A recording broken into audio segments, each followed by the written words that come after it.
जिनकी सोच गलत है ना, कि सिर्फ कुर्मियों को अलग तरीके से सता रहे हैं, बैकवर्डों को अलग तरीके से सता रहे हैं। में मनीष को कोई पुलिस ने गिरफ्तार नहीं किया है, मनीष ने अपने आप को सरेंडर किया जी। है। वो कानून में विश्वास रखता है, वो संविधान में विश्वास रखता है, चाहता नहीं करता। इतनी बड़ी कोई धारा थोड़ी नहीं है कि मनीष जेल से नहीं निकलेगा, कि मनीष की जमानत नहीं होगी। हम नहीं उत्तर प्रदेश में बोलेंगे तो हम लोग पटक के रेलेंगे। ये जो मनीष पटेल जेल गए हैं, एक ब्राह्मण हम्म के आपत्तिजनक वीडियो बनाते हैं, इसमें हम्म आप लोग का क्या कहना है? पहली बात तो जो आप कह रहे हैं वो बिल्कुल गलत है। वो हम्म। एक हास्यात्मक और हंसी मजाक वाला वीडियो बनाता है। हम्म। दूसरी बात ये है, और उसने कुछ भी ऐसा कोई वीडियो में ऐसा कुछ भी नहीं है जिसमें वो ब्राह्मण को, हम्म। उसका जो सब टाइटल था वीडियो का, हम्म। वो कुछ वैलेंटाइन पे था कि ब्राह्मण की बहन या बेटी ऐसे कुछ करके था। हम्म। इन जनरल बहुत नॉर्मल। हम्म। आप देख रहे होंगे भोजपुरी समाज में 100% गाने, पांडी जे के बेटा हूँ, चुम्मा चपक के लेता हूँ, फलाना फलाना क्या क्या, मतलब कैसे किस किस तरीके टाइटल और गाने बनाए गए हैं, उस पर कोई कुछ नहीं होता, क्योंकि वो ब्राह्मण समाज से हैं। ठीक है, ठाकुर जी। समाज से हैं, ऐसे तमाम राय साहब की ये हैं वो हैं दुनियादारी। वो चूंकि वो सामंतवादी गढ़ है, मनुवादी गढ़ है, वहाँ ब्राह्मण और ठाकुरों का बहुत बोलबाला है। और खास करके वहाँ के लोग जो पूरी मजबूती से ये माहौल बनाए कि ये लड़का सबसे आगे निकल जा रहा है और तेज निकल जा रहा है। उन्हीं के गांव का एक कोई तिवारी लड़का है, हम्म। उसको सबसे ज्यादा समस्या थी, तो ये सब लोगों ने उस प्रकरण पे किया। हालांकि प्रथम दृष्टया अगर ये चीजें सामाजिक रूप से देखी जाए गलत हैं, अगर किसी समाज के बारे में बोल रहे हैं, तो उसने तुरंत माफी मांग लिया था, और जी। कहीं किसी वीडियो कंटेंट में इस तरीके का नहीं था। लेकिन फिर भी देखिए, भावना आहत गैंग का देखिए, कि जब अपने लोग देते हैं, राम भद्राचार्य ने बोला, राम भद्राचार्य को आप जान रहे हैं ना, उन्होंने जी। बोला कि महिलाएं हंसी ठिठोला आनंद लेने का सामान है। ठीक है। हम्म।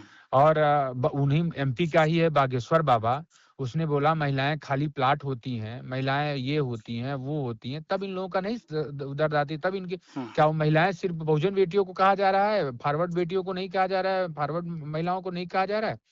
इस तरीके से तो मनीष आप को कह रहे हैं कि फंसाया जा रहा है। भेदभाव हो रहा है? तो बिल्कुल भेदभाव हो रहा है, और अभी हम लोगों ने उत्तर प्रदेश में इस भेदभाव को ठिकाने लगाने का काम किया है। आज किसी की हिम्मत नहीं, उत्तर प्रदेश में बोलेंगे तो हम लोग पटक के रेलेंगे। अब देखिएगा, वही समय फिर आ गया है कि पूरी मजबूती से हम लोग एमपी रीवा में भी अपना दमखम दिखाएंगे। जिस तरीके से लोग समझेंगे उस तरीके से समझाएंगे। कोई आपने आ, सोशल मीडिया पर पोस्ट किया है, परिवार से बात हुई है, क्या बातचीत हुई है आपकी? मेरी परिवार से, उनकी बहन बेटियों से, उनके घर की उसकी बहन है, उसके परिवार से बात हुई। उन्होंने कहा भैया ऐसा कुछ नहीं है, हाँ हमारा भाई निर्दोष है, और उन्होंने किसी भी बहन बेटी के ऊपर कुछ भी ऐसा आक्षेप नहीं किया। हाँ, उसका सबटाइटल था, उसके लिए उन्होंने थाने में भी अपना मतलब अच्छा माफीनामा दे दिया था। कोर्ट में भी उन्होंने अग्रिम जमानत के लिए जब किया था तो वहां भी अपना दे दिया था। तो इस तरीके से कार्रवाई नहीं करनी चाहिए थी। जिन्होंने ये एफआईआर की थी, उसको ये एफआईआर वापस ले लेना चाहिए था। वैसे तो तमाम लोग रोज ऐसे कर रहे हैं, लेकिन यही है ना कि अब सामंतवादी सोच को ये लोग बढ़ावा दे रहे हैं, उसको हम लोग होने नहीं नहीं, देंगे। उनके ऊपर ये कहा जा रहा है कि 4-5 मुकदमे पहले से दर्ज हैं, उसके लिए क्या ये कहेंगे? सब बिल्कुल निराधार। मैं कह रहा हूँ, जैसे आपके 2015-16 में आपका कोई मुकदमा रहा हो, तो बेसिकली वो अलग बात है। अभी जो हुँ। प्रकरण में जिसमें मनीष को कोई पुलिस ने गिरफ्तार नहीं किया है, मनीष ने अपने आप को सरेंडर किया जी। है। वो कानून में विश्वास रखता है, वो संविधान में विश्वास रखता है, चाहता नहीं करता। इतनी बड़ी कोई धारा थोड़ी नहीं है कि मनीष जेल से नहीं निकलेगा, कि मनीष की जमानत नहीं होगी। हम लोग वकील हैं, किस कोर्ट की कि उसका जमानत नहीं होगा, हम लोग लड़ेंगे उसके लिए। हुँ। इसमें कोई डर वाली बात है? हम लोगों से पहले भी बात हुई, हम भाई अगर तुम्हें लग उसका काम नहीं हो पा रहा था, बार बार टॉर्चर कर रही थी पुलिस, वहां की पुलिस जिस तरीके से जातिवादी सामंती सोच की है ना, पुलिस को भी हम लोग राइट फाइट टाइट करेंगे। अभी जब देखिएगा रीवा में आंदोलन होगा, तो जितने मनुवादी सामंतवादी पुलिस के लोग हैं ना, जिनकी सोच गलत है ना, कि सिर्फ कुर्मियों को अलग तरीके से सता रहे हैं, बैकवर्डों को अलग तरीके से सता रहे हैं। बताइए, एक साथी इनका इनके साथ गया था, सरेंडर करने गया था, उसको बिना मतलब कुछ सोचे समझे 151 में धारा में भेज देंगे।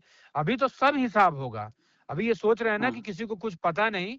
पहले मनीष निकल जाए, हम लोग उसके चक्कर में लगे हैं, जेल से बाहर आए जमानत पे, तब हम देखते हैं किन-किन धारा में तो कब 100% तक बाइट भरपूर संभावना है? बनाएँगे। आप लोग संभावना जता रहे थे कि कुछ दिन में ही आ सकते हैं।